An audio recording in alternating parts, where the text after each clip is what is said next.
रहा बीच में।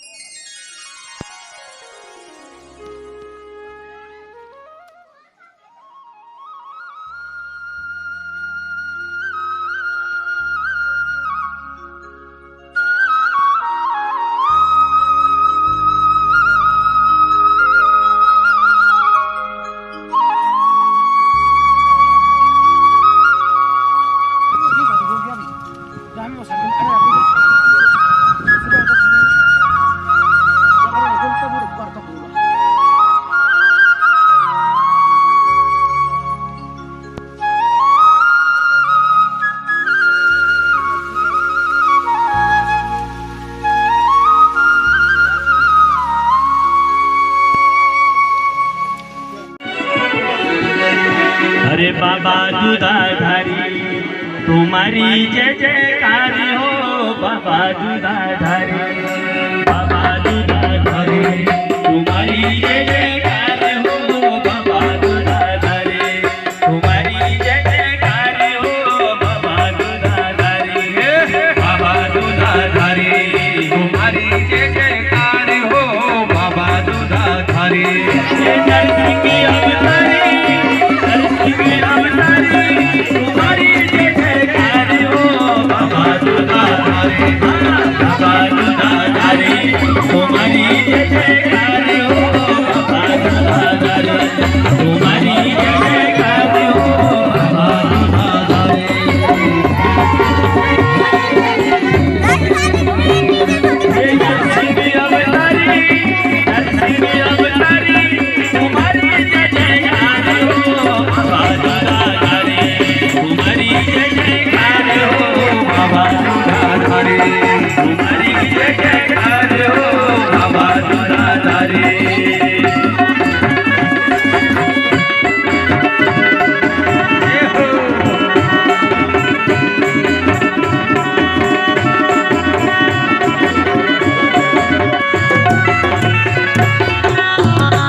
आसाना।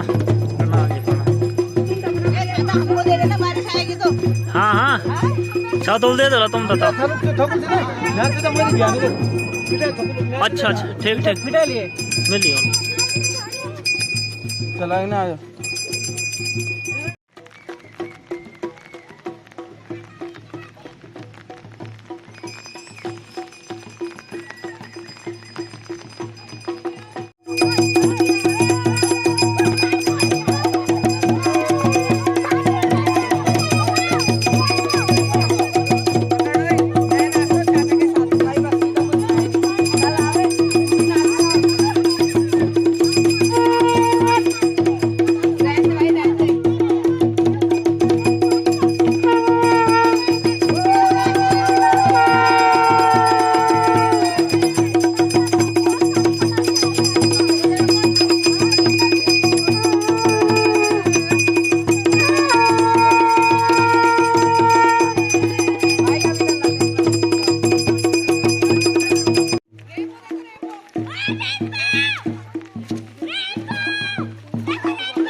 हमने ये करा, हमने वो करा। अरे कहाँ कर हाँ देना बस बस लेके चल चल पसीना आएगी ते थे यार देना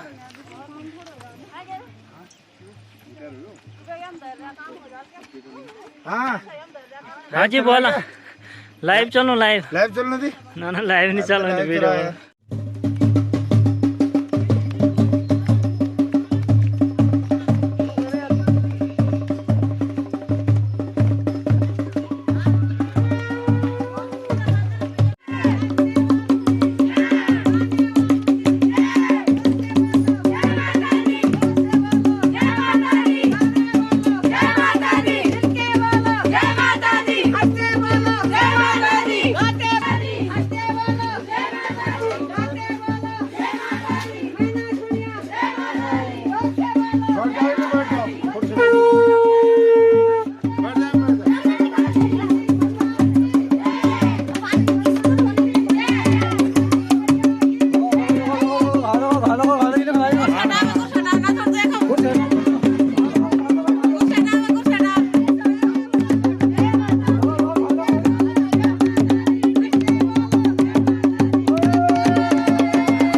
जय माता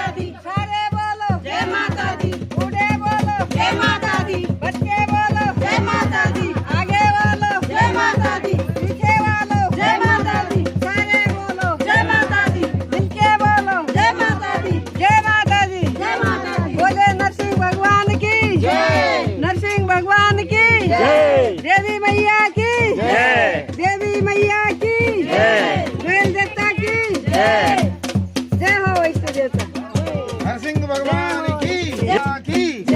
कोयल देवता की जय। नरसिंह भगवान की जय। इष्ट देवताओं की जय। पितृ देवताओं की जय। इष्ट देवताओं की जय। बोलो जय माता दी। भगवती मैया की जय। भगवती मैया की जय। नरसिंह भगवान की जय। नरसिंह भगवान की जय। इष्ट देवों की जय। पितृ देवों की जय। कुल देवताओं की वेल देवता की जोर से बोलो जय माता दी। सारे बोलो जय माता दी। मिलकर बोलो जय माता दी। जोर से बोलो जय माता दी। आवाज नहीं आई जय माता दी। जय माता दी। जय माता दी। जोर से बोलो जय माता दी। सारे बोलो जय माता दी। ऊंचे पर्वत बड़े भंडारे जय माता दी। झोलियां भर लो जय माता दी। जय माता दी। जय माता दी। जय बोलो सुगोड़ी वालों की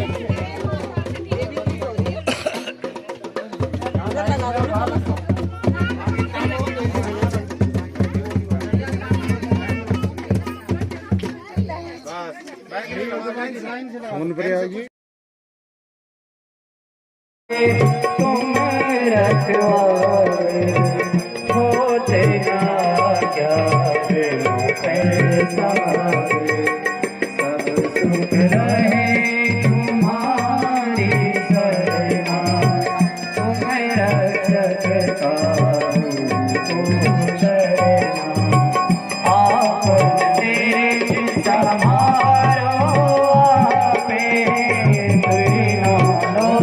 के हाथ के कांटे उठ लावे माते लोग हरे सब पीरा जपते निरंतर हनुमत पीरा संकट से हनुमान छुड़ावे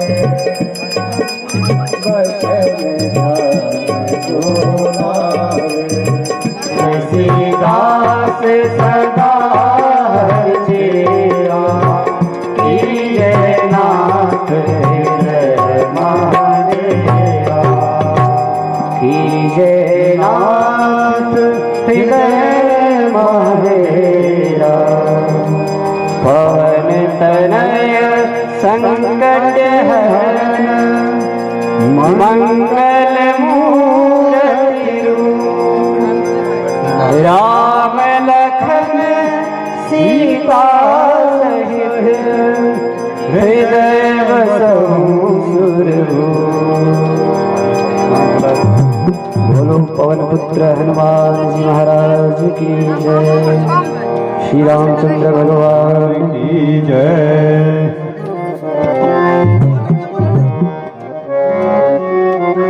श्री राधे श्री राधे श्री राधे श्री राधे राधे राधे राधे। बोले वृंदावन बिहारी लाल की नृसिंह भगवान की जय। भगवती मैया की जय। हरि ओम।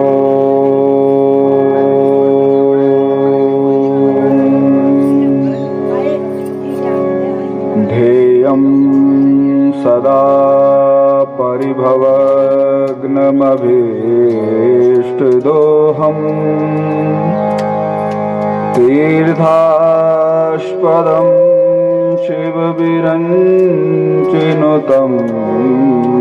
शरण्यं भृत्यार्तिहं प्रणतपालभवाप्तिपोतं वन्दे महापुरुषते चरणारविन्दम्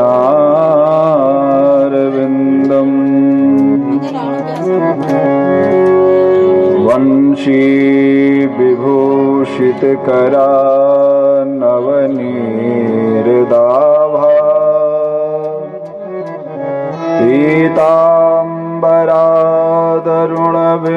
पीताम्बरादरुणबिम्बफला त्रिगुणात्मविशिष्टा गुरुः ब्रह्मा गुरुः विष्णु गुरुः देवो महेश्वरः गुरुः साक्षात् परब्रह्मः तस्मै श्री गुरुवे नमः। शारदा शारदाम्बोज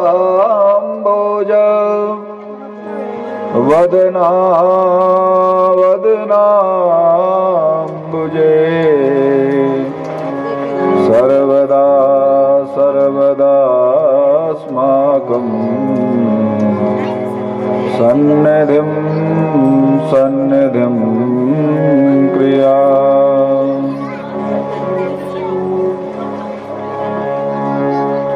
जय जय श्री राधारमण जय जय नवल किशोर जय गोपी चित चोर प्रभु जय जय माखन चोर। बोले वृंदावन बिहारी लाल की जय। श्री नृसिंह पुराण की श्रीमद् भागवत महापुराण की भगवती मैया की कालिका मैया की नृसिंह भगवान की वेल महाराज की जय जय श्री राधे श्याम। परम मंगलमय परात्पर अखिलेश्वर अकारण करुणा वरुणालय भक्त वांछा कल्पतरु भक्तों के ऊपर कृपा करने वाले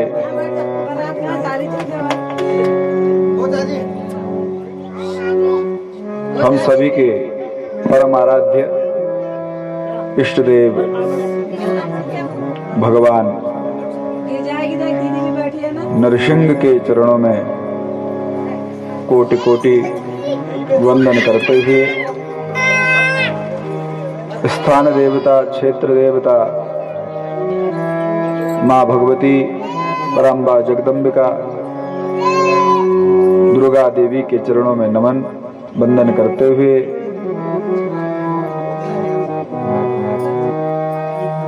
इस कथा मंडप में उपस्थित सभी भक्त वृंद सबका व्यासपीठ से हार्दिक अभिनंदन हार्दिक स्वागत और समस्त त्रिपाठी परिवार का और इनके बंधु बांधव इष्ट मित्र आदि जिन्होंने भी इस कथा में तन मन से धन से सहयोग किया है भगवान नृसिंह उनका सबका मनोरथ पूर्ण करें। इसी कामना के साथ हम सभी इस 5 दिवसीय ज्ञान गंगा में अवगाहन करें। सबसे पहले अपने मन वाणी को पवित्र करते हुए हम भगवान के मधुराष्टक का पाठ करेंगे। आप सभी लोग प्रेम से गाएंगे और तालियों से सेवा करेंगे। बोले वृंदावन बिहारी लाल की जय।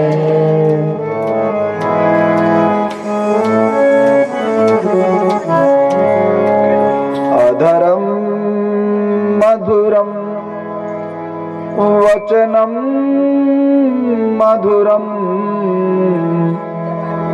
नयनम मधुरम हसितम मधुरम अधरम मधुरम वदनम मधुरम नयनम मधुरम हसितम मधुरम हृदयम मधुरम गमनम मधुरम हृदयम मधुरम गमनम मधुरम अमराधिपतिरखिलम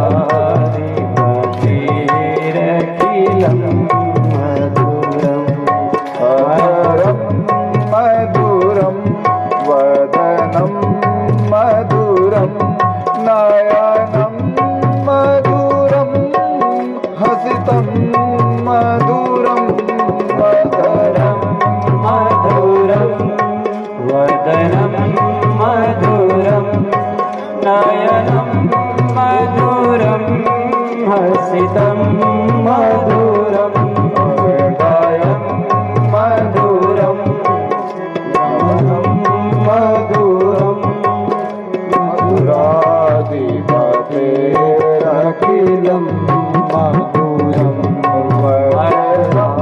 मधुरं चरितं मधुरं वचनं मधुरं चरितं मधुरं वसनं मधुरं ललितं मधुरं वसनं मधुरं बलितं मधुरं चरितं मधुरं भ्रमितं मधुरं मधुरादिपतेरखिलं मधुरं मधुराधिपतेरखिलं मधुरं गीतं मधुरं पीतं मधुरं भोक्तं मधुरं सुखं मधुरं तं मधुरं पीतं मधुरं भगवान के सुंदर भूतं मधुरं सुखं मधुरं रूपं मधुरं तिलकं मधुरं रूपं मधुरं तिलकं मधुरं मधुराधिपतेरखिलं मधुरं मधुराधिपतेरखिलं मधुरं गमनं मधुरं हृदयं मधुरं गमनं मधुरं मधुराधिपतेरखिलं मधुरं मधुराधिपतेरखिलं मधुरं मधुराधिपतेरखिलं मधुरं मधुराधिपतेरखिलं मधुरं बोले वृंदावन बिहारी लाल की जय। जय जय श्री राधे। भाग्योदयेन बहुजन्म समर्जितेन सत्संगमं च लभते पुरुषो यदावे। भागवत जी में कहा है, जो भगवान की कथा है ये जब मनुष्य का भाग्योदय होता है तब प्राप्त होती है। और इस हिसाब से तो हम सब लोग बड़े भाग्यशाली हैं। अब कोई अपने आप को दुर्भगा कहे अपने कर्मों के कारण, तो उसका कोई क्या कर सकता है। लेकिन भागवत जी ने कहा है कि जो भगवान की कथा है, जब भाग्य उदय होते हैं और वो भी एक जन्म के नहीं अनेक जन्मों के, तब भगवान की पुण्यदायिनी कथा हमको श्रवण करने को प्राप्त होते हैं, सुनने को और करने को और करवाने को हो जाए तो फिर तो क्या कहना, फिर तो जन्म जन्मांतर सुधर जाए। ये पुराण कह रहे हैं, हमारे ग्रंथ कह रहे हैं। सत्संग से मुक्त होना पड़ता है, जिम्मेदारी मुक्त होती नहीं। जैसे किसी से पूछो अब तो तुम्हारी जिम्मेदारी अब मुक्त हो गए हैं, बेटे का विवाह हो गया, बेटी का विवाह हो गया है, सब आनंद से अब है। अरे महाराज, ये जिम्मेदारी तो मृत्यु पर्यंत लगी रहेगी। तो जिम्मेदारी मृत्यु पर्यंत नहीं, जन्म जन्मांतर तक लगी रहेगी। इसलिए हमको ज्ञान प्राप्त करके वैराग्य की ओर जाना है, और वैराग्य हो जाए तो फिर हमारा मोक्ष हो जाए, ऐसी कामना हमें करनी है। जब कपिल देवहूति संवाद होता है तो देवहूति ने कपिल भगवान से कहा, प्रभु ये बताओ कि संसार में जब पैदा जो व्यक्ति होता है तो इसमें सुखी कौन है? कपिल जी ने कहा माता सुखी कोई नहीं है, सब दुखी है। बोले क्यों? जो छोटा बच्चा होता है वो तो बड़ा सुखी होता है। बोले नहीं, वो भी दुखी होता है। अब छोटा नन्हा सा बालक है, आपने उसको नहलाया धुलाया, उसका मन नहाने का नहीं है, आपने जबरदस्ती नहला दिया, रो रहा है, उसको भूख लगी है तो उसको उस समय दूध प्राप्त नहीं हो पा रहा है, बोल नहीं पा रहा है। उसको किसी चींटी मच्छर ने काट लिया तो वो बता नहीं पा रहा है, न उसको भगा पा रहा है। अर्थात वो मात्र रो रहा है, विलाप कर रहा है, कुछ कह नहीं पा रहा है। तो माता वो बड़ा दुखी है। उससे थोड़ा बड़ा हुआ तो जिम्मेदारी डाल दी, कंधे पे बैग लटका दिया। पहले तो छोटा छोटा होता था, अब बच्चे का वजन कम और बैग का वजन अधिक। यहां तक कि कुछ कुछ माताएं बैग कंधे में लटका करके बच्चे को स्कूल छोड़ने जाती हैं। कितनी विकृति आ गई है हमारे इस समाज में। पढ़ाई का बोझ, जिम्मेदारी, फिर आगे बढ़ा, विवाह हो गया, फिर उसका बोझ, फिर संतान का, नौकरी का, फिर धीरे धीरे बूढ़ा हुआ तो जो ये शरीर है, ये शरीर ही बोझ हो गया। क्या इतने समय में हमने भगवत प्राप्ति के लिए, मुक्ति के लिए कुछ साधन किया? नहीं किया। अंत समय में हम रोते हैं। जब शरीर में जान नहीं रहती, हाथ पैर काम नहीं करते हैं, तब मनुष्य विलाप करता है, प्रभु अब मुझे बचा लो।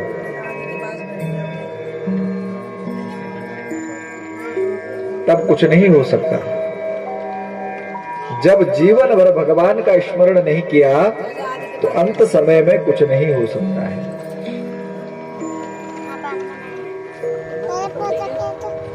मोक्ष का अर्थ क्या है? कैसे प्राप्त होता है मोक्ष? इसी संसार में मोक्ष प्राप्त हो जाएगा। मोक्ष का अगर हम अर्थ निकालें तो मोह क्षय। जब हमारा जो मोह है उसका नाश हो जाता है तो हमारा मोक्ष हो जाता है, मुक्ति हो जाती है। अब मैं एक उदाहरण देके आपको बताता हूँ, यही का उदाहरण दूंगा। प्रायः मैं उदाहरण वही देता हूँ जो हमारे आसपास के होते हैं। हमारे यहाँ पर कई पितर नाचते हैं, जब जागरी लगाओ या मत लगाओ वैसे ही। तो कई ऐसे होते हैं कि जो समस्याग्रस्त होते हैं, कहीं मरमरा गए तो ठीक है, वो तो नाचे हमारी मुक्ति कर दो। कई ऐसे भी होते हैं जो कहते हैं तुम मेरी जमीन खा रहे हो। सुना है आपने? तुम मेरी जमीन खा रहे हो, मेरे को नहीं पूज रहे हो, मेरे का ये नहीं कर रहे हो, मैं तो इसलिए आई हूं, इसलिए आया हूं। ऐसा कहते नहीं कहते? आपने बहुत सुना होगा। हम कहते हैं उससे कहो भाई अपनी जमीन उठा के ले जा। क्यों छोड़ के गए यहां? अर्थात कि वो मर गया, शरीर से तो गया, लेकिन मन को अभी यहीं बांध के रख के गया है। उदाहरण, जैसे आप यहाँ पर आए हैं, शरीर से तो यहाँ बैठे हैं, लेकिन मन भी क्या यही है? मन किसी का घर में होगा, किसी का अगर छोटा बच्चा इधर उधर खेल रहा होगा तो बच्चे पर मन होगा कहीं गिर गिरा ना जाए। किसी का मन कहीं किसी और कार्य पर होगा। तो तन तो समाप्त हो जाता है अंत में, लेकिन मन का जो बंधन है वो रह जाता है। और वही मन का बंधन तोड़ने के लिए फिर उपाय किए जाते हैं, जो शुद्धि करना कहते हैं, उससे मुक्त किया जाता है। इस मोह को नाश करने के लिए, मोह का क्षय करने के लिए ही भगवान की कथा, पुण्यदायिनी कथा को हमें श्रवण करना है। बोले वृंदावन बिहारी लाल की जय। सृष्टि का वर्णन नरसिंह पुराण में आया है। और श्रीमद् भागवत जी में भी आया है कि ये संसार है, इस संसार में ये भगवान ने संसार बनाया क्यों? क्या आवश्यकता थी इस संसार को बनाने? भगवान ने ये जब सृष्टि बनाते हैं तो इसमें लीला करते हैं। कैसे? जैसे हम लोग बैठ करके शतरंज खेलते हैं। शतरंज के मोहरे आपने देखे होंगे, कोई घोड़ा है, कोई हाथी है, कोई वजीर है, कोई राजा है, कोई प्यादा है, कोई सिपाही है। उसी प्रकार से भगवान की इस क्रीड़ा स्थली में, इस शतरंज में हम सभी, कोई राजा है, कोई वजीर, कोई मंत्री, कोई सिपाही, कोई घोड़ा, कोई हाथी। खेलने वाले वही शिव शिवा, वे भगवान नारायण और मां भगवती, तो दोनों बैठ करके इस क्रीड़ा स्थली में इस खेल को खेलते हैं। भगवान सृष्टि कब बनाता है?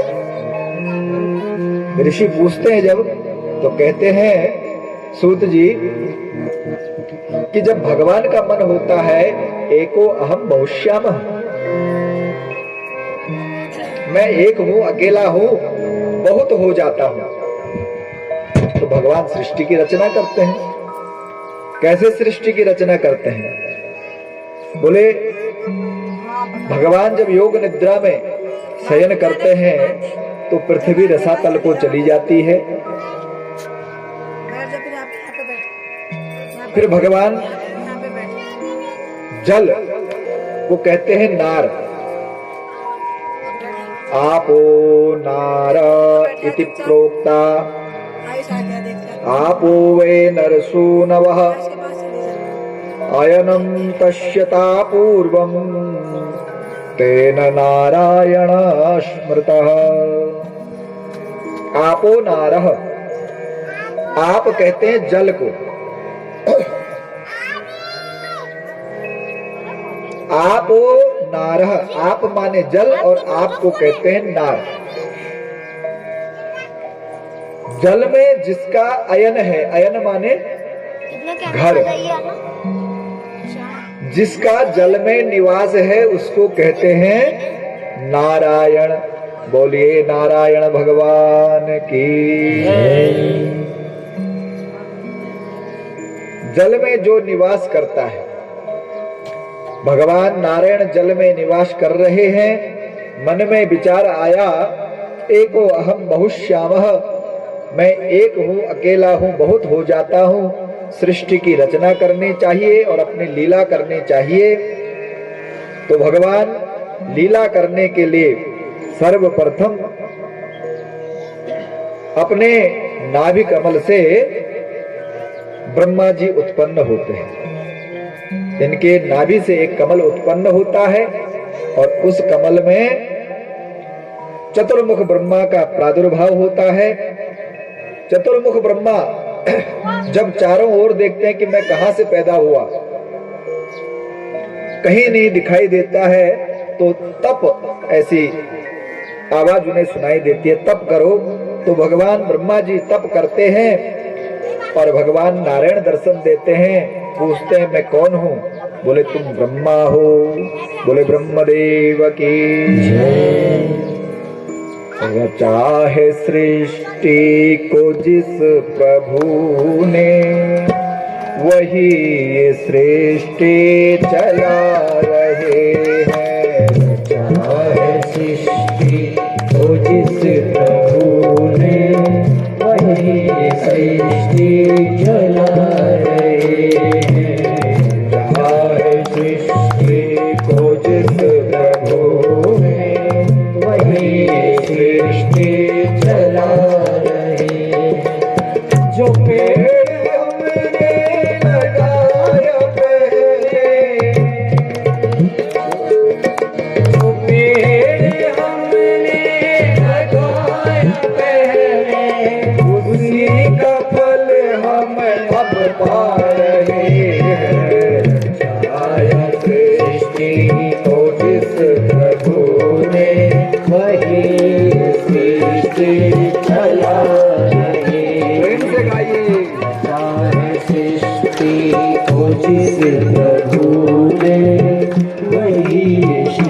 सृष्टि चला रहे। तालियों में कंजूसी हो रही है आपकी। क्या हो शुरू में ताल के साथ तालियों की सेवा करिए।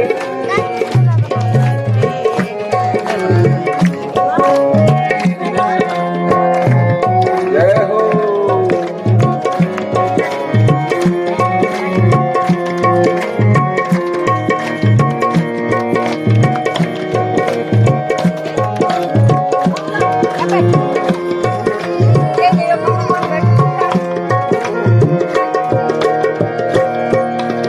इसी धरा से शरीर पाए, इसी धरा से शरीर पाए, इसी धरा में फिर सब समाए, इसी धरा में फिर सब समाए। है सत्य नियम यही धरा का, है सत्य नियम यही धरा का। एक आ रहे हैं, एक जा रहे हैं। अच्छा है सृष्टि हो जिस प्रभु ने, वही सृष्टि चला रहे हैं। अच्छा है सृष्टि हो जिस प्रभु ने, वही सृष्टि चला रहे हैं।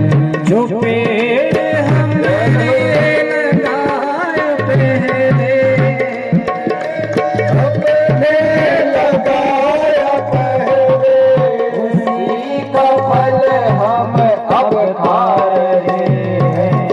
छाया सृष्टि को जिस प्रभु ने, वही सृष्टि चला रहे हैं।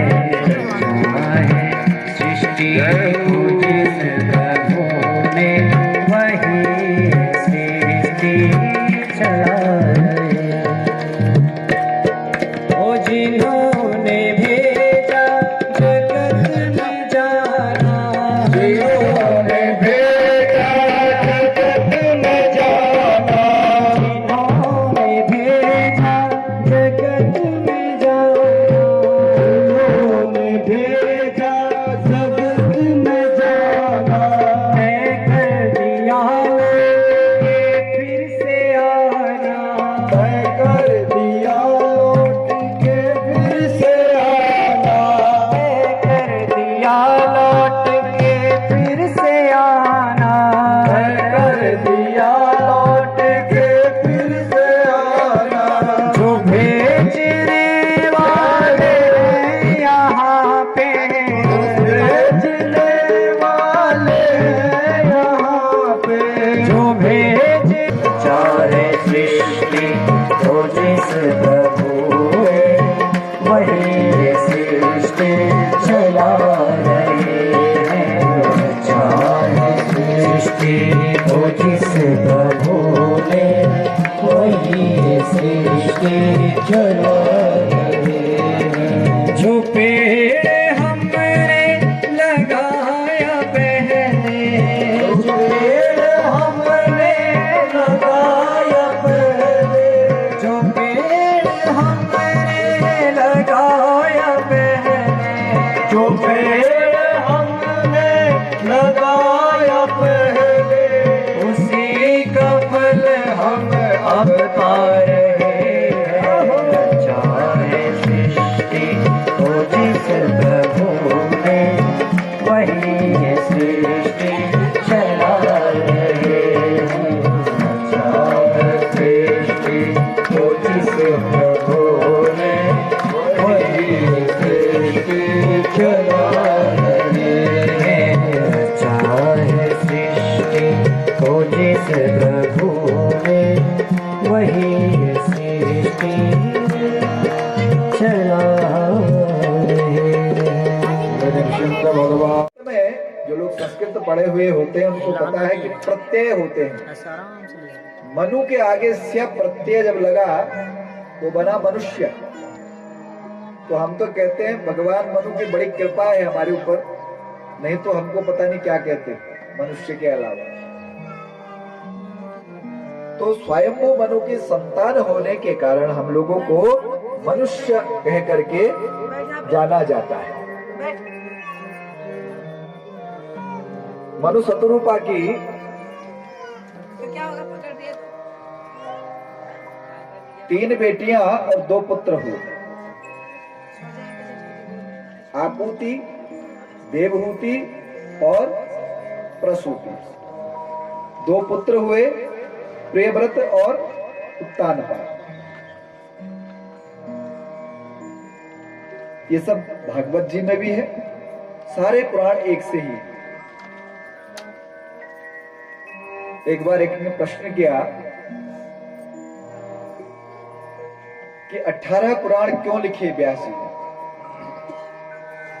जब हमने सुना है कि अष्टादश पुराणेषु व्यासस्य वचनद्वयम् परोपकाराय पुण्याय पापाय परपीडनम। 18 पुराणों में जब एक ही बात लिखी है कि परोपकार के बराबर पुण्य नहीं है और दूसरे को पीड़ा पहुंचाने के बराबर पाप नहीं है, तो 18 पुराणों की आवश्यकता क्या थी? बोले पिता को हमेशा कष्ट होता है कि जब पुत्र को समझाते समझाते बताते बताते वह थक जाता है अनेक प्रकार से, तो फिर प्रयास निरंतर करते रहता है, छोड़ता नहीं। इसी प्रकार से व्यास जी ने एक वेद के 4 वेद बनाए और 4 वेदों के 18 पुराण बनाए, फिर उप पुराण बने। मैं आगे खड़ा करके बना लूं। क्योंकि वेद बड़ा क्लिष्ट है, वेद को समझना बड़ा कठिन है, इसलिए उसको सरल किया, पुराण बनाए।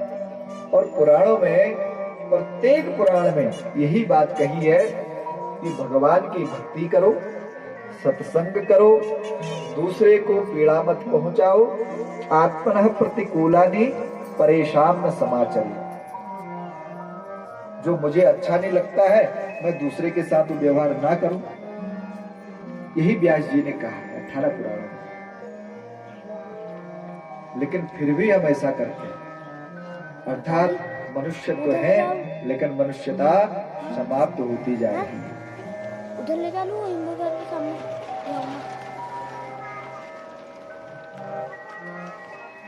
ब्राह्म कल्प में ब्रह्मा जी के देखिए प्रभु कितने दयालु हैं कि अपने भक्त के लिए ना जाने क्या बन जाए, कौन सा रूप धारण कर ले कुछ पता नहीं, लेकिन भक्त को भी पक्का होना चाहिए। भगवान नरसिंह बन गए, भगवान सुअर बन गए, वराह बन गए। और यहाँ तो हम किसी को सुअर बोल दें तो वो जो अभी दौड़ पड़ेगा लट्ठे लेकर, बोले राधे राधे। लेकिन भगवान ने स्वयं रूप धारण कर लिया, क्यों? बोले भक्तों के ऊपर कष्ट जब आता है तो भगवान इतने दयालु हैं। भागवत में श्लोक आया है ना एक, भगवान की दयालुता का 2 श्लोक। जब व्यास जी ने भागवत जी की रचना की तो बोला किसको सुनाऊं, अब किसको दान करूं? तो सुखदेव जो इनके पुत्र हैं उनको एक कथा दान करता हूं। वो आएगा नहीं घर, तो 2 श्लोक अपने शिष्यों को सुनाए, याद कराए। बोले ये तो मेरे पुत्र सुखदेव को सुनाना जाकर। दयालुता।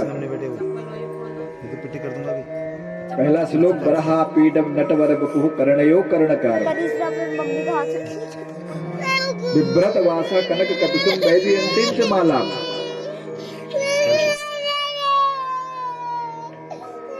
ये भगवान के ऐश्वर्य का, कैसे भगवान कैसी माला पहनी है, कैसे वस्त्र पहने, कैसा मुकुट धारण किया। और दूसरा श्लोक है अहो बकीयम स्तन कालकूटम जिघांसया पाययदप्य साध्वी। अहो बकीयम स्तन कालकूटम। भगवान कितने दयालु, कितने कृपालु हैं। अरे वो बकी कौन? बकासुर की बहन पूतना,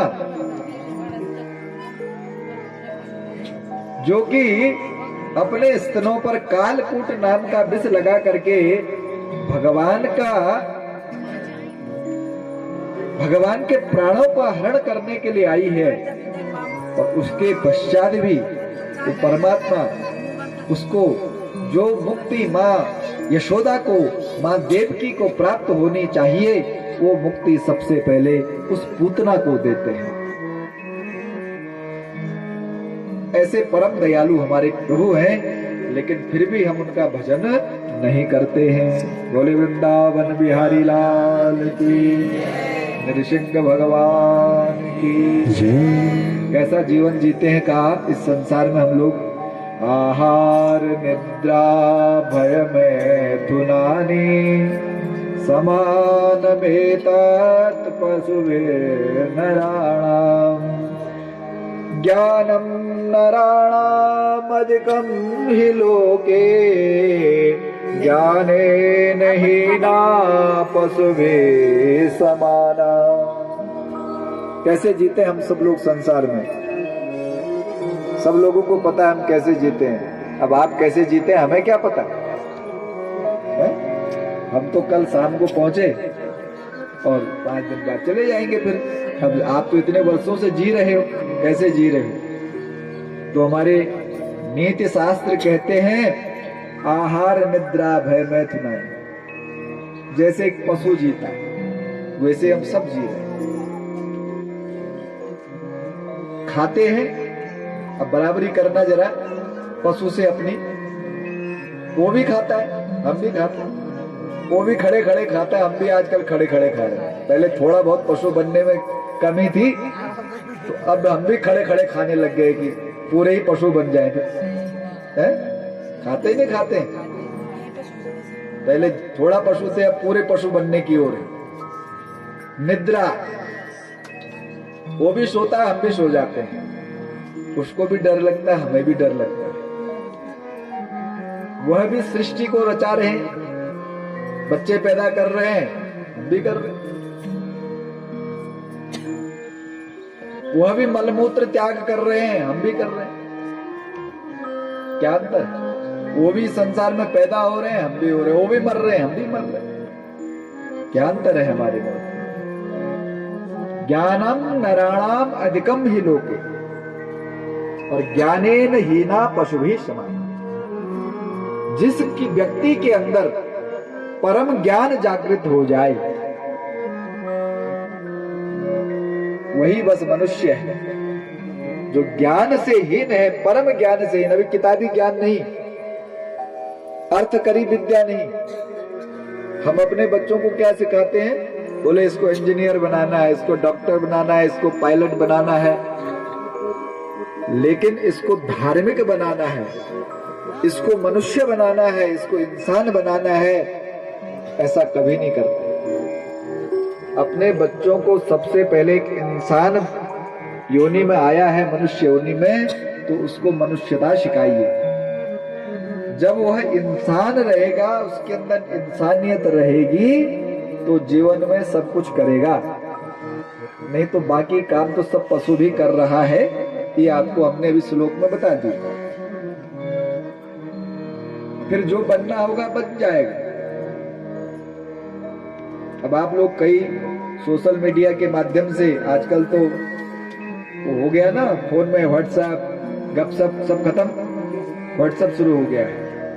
तो व्हाट्सएप पर आप पढ़ते होंगे, मैं कहता हूं जितना ज्ञान व्हाट्सएप पर फॉरवर्ड होता है उसका 0.1%, 1% तो बहुत हो गया, 0.1% अगर मनुष्य अपने जीवन में उतार ले तो धन्य है। इसी जन्म में उसका बेड़ा पार है। लेकिन वो पढ़ता कहाँ है उसको? उसने तो उधर से आया इधर को भेज दिया, उधर से आया उधर भेज दिया। उसको समझे कितनी सुंदर बातें होती है, उसको जीवन में उतारे। जीवन में उतारेंगे तो जीवन धन्य हो जाएगा। जितनी देर हम भगवान के आगे बैठते हैं, भगवान की कथा श्रवण करते हैं, वही समय हमारा उसी का सदुपयोग हुआ है, और बाकी सब दुरुपयोग हुआ। अब आपके मन में, किसी के मन में शंका आ रही होगी कि महाराज अगर हम भगवान के सामने ही 24 घंटे बैठे रहेंगे तो रोटी क्या आप पकाएंगे? घास आप लाएंगे? तो जब परीक्षित की मृत्यु का समय निकट आया, जब उनको श्राप लगा, तो परीक्षित ने पूछा सुखदेव जी से, तो सुखदेव जी ने भी कहा, श्वास श्वास पर कृष्ण भजी, वृथा श्वास जन खोए, और ना जाने इस श्वास की आवन होय न होय। रोज हम खबर सुनते हैं, अरे वो आज चले गया, कल रात सोया था ठीक ठाक, सुबह चले गया। ना जाने, कौन जानता अभी ये सांस ली है तो वापस लौटेगी या नहीं लौटेगी, किसी को पता नहीं। इसका रिमोट कंट्रोल तो उसी के पास है। ये भी हमारे को दे देता हो तो हम सब लोग फिर मरते ही नहीं, बोलते भैया मैं जब दबाऊंगा तभी जाकर के। इसका रिमोट कंट्रोल जो है थोड़ा सा किस किस को मिला? एक भीष्म पितामह को। बोले जब तुम चाहो तब मरना। और 7 दिन के लिए मिला राजा परीक्षित को। जब राजा परीक्षित को श्राप मिला तो बोले 7 दिन तक तो कुछ हो ही नहीं सकता तुझे, तो होगा 7वें दिन ही होगा। लेकिन हमारे पास नहीं है ये फैसिलिटी, यहाँ तो पता नहीं है, उठे हैं तो सोएंगे या नहीं सोएंगे, और सोए हैं तो जागेंगे या नहीं जागेंगे। इसलिए इसी बात को पुष्टि करते हैं कि हमें कैसे जीवन में जीना है। तुलसीदास जी रामचरित में कहते हैं, कर से कर्म करहु विधि नाना, कर से कर्म करहु विधि नाना, कर से कर्म करहु विधि नाना, कर से कर्म करहु विधि नाना, मन राखे जहाँ कृपा निधाना, मन राखे हूँ जहाँ कृपा निधाना, मन राखे हूँ जहाँ कृपा निधाना। क्या कहा तुलसीदास जी, समझ में आया? कर माने हाथ, इन हाथों से नाना प्रकार के कर्म करो। रोटी भी बनाओ, पोछा भी लगाओ, झाड़ू भी लगाओ, घास भी काटो, दूध भी दुहो, खाना भी खाओ, सब कुछ करो। पैरों से जाओ आओ, चलो पूरे संसार का भ्रमण करो। कोई नहीं कह रहा आपकी भगवान की मूर्ति के आगे, भगवान के आगे बैठ जाओ दिन भर ध्यान लगा करके ना, लेकिन मन राखे वो जहां कृपा निधाना। शरीर कहीं भी ले जाओ, मन को भगवान को समर्पित करना है। यही तो बड़ा कठिन है महाराज। ये मन बड़ा चंचल है, कैसे तेरा भजन करूं, और जितना इसे समझाऊं उतना ही मचल जाए। और गीता में भी कहा है, चंचलम ही मना कृष्णा प्रमाथि बलवत दृढ़म। बोलिए, मन ही तो है जो बड़ा चंचल है।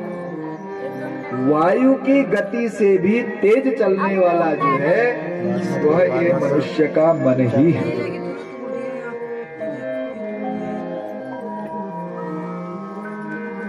और इस शरीर में 14 स्थान ऐसे हैं जहां पर अज्ञान का वास है। 5 ज्ञानेंद्रिया, 5 कर्मेंद्रिया। हरे स्वामी जय जगदीश हरे,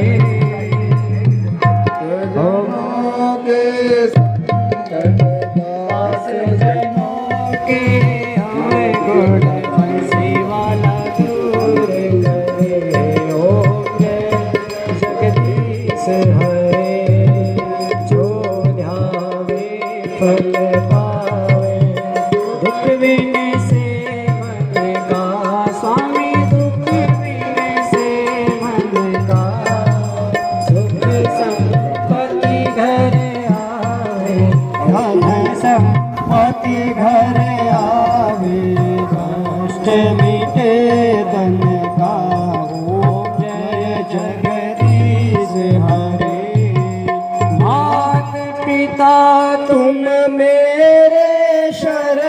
गाहूँ मैं किसकी, स्वामी शरण गाहूँ मैं किसकी।